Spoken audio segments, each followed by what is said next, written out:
Telangana secretariat ఎదుట ఏర్పాటు చేసిన రాజీవ్ గాంధీ విగ్రహం ఆవిష్కరణకు ముహూర్తం ఖరారైంది. అయితే ఈ కార్యక్రమానికి కాంగ్రెస్ అగ్రనేతలు రాహుల్, ప్రియాంక రావడం లేదు. మరోవైపు రాజీవ్ విగ్రహంపై రాజకీయ రగడ కొనసాగుతూనే ఉంది.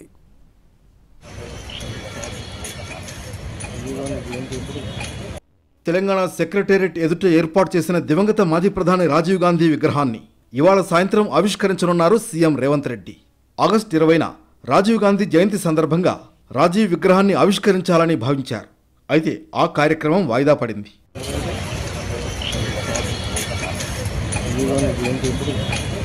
రాజీవ్ గాంధీ విగ్రహంపై కాంగ్రెస్, బీఆర్ఎస్ మధ్య డైలాగ్ వార్ నడుస్తోంది.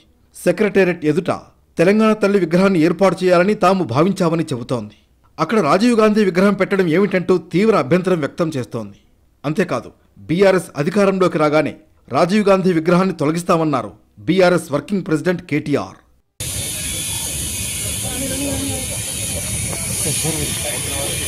బీఆర్ఎస్ తీరుపై భగ్గుమంటున్నారు కాంగ్రెస్ నేతలు. దమ్ముంటే రాజీవ్ విగ్రహాన్ని టచ్ చేసి చూడండి ఏం జరుగుతుందోనంటూ సవాల్ విసురుతోంది అధికార పక్షం.